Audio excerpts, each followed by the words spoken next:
তুই কি করবি? তোর সাথে আর কোনো কথা নাই। তুই ফোন দিছিস, মুকুল দিয়ে ফোন দেওয়াচ্ছিস, আলামিন দিয়ে ফোন দেওয়াচ্ছিস। তুই তো জানিস কি হবে পরিস্থিতি। আমি সমস্যা ওই সবার এই কাছে বলতে বাধ্য আমি বলি, বা নো নো নো, আমি তুই একটা কথা বলবি না। তুই এখন নিজে বাঁচবি কিভাবে সেই চিন্তা কর। এই প্ল্যানের মূল মাস্টার মাইন্ড কে ছিল, কিভাবে কি হয়েছে, তুই এখন স্বীকারোক্তি দে। আমি এটা তোর জন্য একটাই মাত্র তোর বাঁচার লাইন। তোর একটাই আমি তো অপশন, আমার সংসার তাৎক্ষণিক এভাবে তোমার ভাবতে পারে না। আপডেট তাৎক্ষণিক কারেন্ট আপডেট আমি পিকআপ শুনবো না আপডেট আমি তো এখানে। তাৎক্ষণিক তোমার জানাই দিতে আমি তো আমার মধ্যে কালকে কিছু রাখিনি রে আমি বাবা। তোরে বলি, কালকে যখন শেষ বিদায় নিতে গেছি আমি 11:30টার সময় মুন্নির পার্লারে, তখন মুন্নি প্ল্যান করে জেমসকে ডাকিয়ে আনে। জেমস কিভাবে মুন্নির পার্লারে ঢুকে আমার উপরে 2 দফায় হামলা করছে, আমার জিনিসপত্র বাইরে আচ্ছা ছুড়ে ফেলাইছে, ভ্যানালা তুমি সাক্ষী। তুমি মামলা এবং করো আমার কথা বলিস সাক্ষী না, দাও। আমি তোর কোনো সাক্ষী করাবো না, কারণ তোর রেকর্ড এখনো চলতেছে পশ্চিমবঙ্গে, আইডি তো তোর আমি জানি। এক্ষণে না না সমস্ত আমার সব ডিলিট করবি। মামলা করো, আইডি নামে মামলা করো। আমি তোরে কি বলছি তোমাদের শোন, সাংবাদিকদের যে মুন্নি কেন আরে এত কিছু করে। পশ্চিমবঙ্গ। আমি তোরে বলি, মুন্নি এখনো পর্যন্ত, আমি তার পার্লারে কিছু, তার বাপের কাছে মার কাছে এমন কোন লোক নাই যে যার কাছে আমি ক্ষমা চাইনি, লাইভেও চাইছি, তুই ভালো করে জানিস। তারপরও সে আমার ব্লক ছড়াইলো না। কালকে জেমসের যে পরিকল্পিত মাইর খাওয়াইলো, কেন এর ভিতরে জেমস কবে থেকে ঢুকছে তুই সব জানিস। তুই সবকিছু বমি কর। মামলা করতে আমি জানি না পা, আমি যারা জানি না সেটা কি করে বলবো। তাইলে তুই এত মুন্নি কিছু নাটক করলি মুন্নি কেন? আমার একটা অল্প একটু বলেছিল যে আমি ফোন দেই যখন আমার বাচ্চার টাকা দরকার হয়, এই কথাটুকু বলেছিল।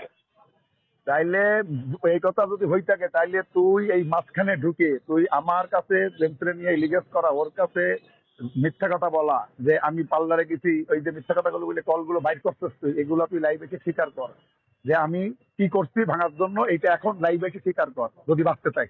আমার লেখা কমপ্লিট। আচ্ছা তো ওই সময় তো তুমি নিজেই বলেছিলে এখন যে আমি আমি নিজে ওর কাছে তোকে কোনো মুক্তি কথা চাই। বলি নাই, আমি তা না, এটা এটা এটা আমি তোকে বলি না, তোরে ঢুকতে আমি নিষেধ তুমি করছি। বলেছিলে যে মুন্নি আর তোর আসবে না, কাছে তোর বড় থাকতে নো আসবে। নো, আমি তোকে মাতব্বারি করতে বলে নাই, আমি তোর সাথে শেয়ারিং করতে ঠিক আছে। আমি 2-3 মাস ধরে, আমি 2 মাস ধরে পড়ে রয়েছি, রোজা থেকে পড়ে রয়েছি বাড়ির ভিতরে, আমার সময় কাটতেছিল না। তোরে আমি ছেলের জায়গায় রেখে, আমার নিজের মরা সন্তানের জায়গায় রেখে, তোরে তোর বউরে আমার ছেলের বউ বানায়, তোর মেয়ের কসম দিয়ে তুই বলেছিলি। না না তুই না, আরে তুই এগুলো ফ্লাশ করলি কেন? তোকে কি ফ্লাশ করার অনুমতি দিছিলাম আমি? তোরে মাতব্বারি করার কথা বলছিলাম?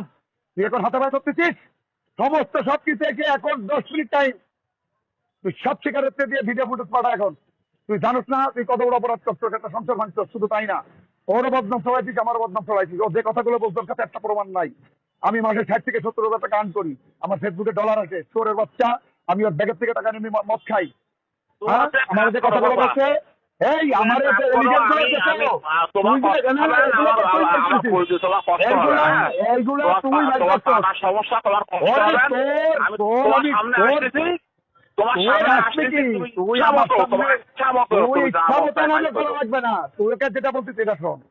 তুই হালাল ভাবে, সৎ ভাবে, তোর বাপ তো তোরে জন্ম দিছে কিনা জানি না, তোরে কেটা জন্ম দিছে তোরে, তুই হালাল ভাবে লাইভে এসে এখন স্বীকার কর যে তুই এই আমার প্ল্যাটফর্ম ধ্বংস আমি করতে যেটা আগে করিনি আগে সেটা কি একটা আমার 100 স্বীকার বার করবো? আমি করছিস। তো বুঝতে তোরের পারতেছি বাচ্চা, না। এই তুই তোর মুসলিকা লেখা তোরা 300 টাকা তুই বিয়ে লোক ব্যবহার করছিস না, লেখছিস না, আর কোনোদিন করবি না। তোর তো স্ট্যান্ডার্ড মামলা হবে। তুই আরে বাবা তো আমি দেখছিস তো কি কি হবে। করছি? তুমি ওই দিন আমি কাছে আইডি আবার নাটক কথা করিস? বলা আছে, তুমি আমার উপর তুই বলতেছো। আমার সাথে তোর কথোপকথন, আমার সাথে আমার ওয়াইফের কথোপকথন, তুই কেন? হু আর ইউ? তুই কেন ঢুকলি এর ভিতরে? তুই কেন ভাঙলি? তুই লাইন আছে সব স্বীকারোক্তি দে। মুন্নির কাছে মাপতে, আমার কাছে মাপতে, পাবলিকের কাছে মাপতে, এখন স্বীকারোক্তি দে রাখ। তোর সাথে আর কোনো কথা না।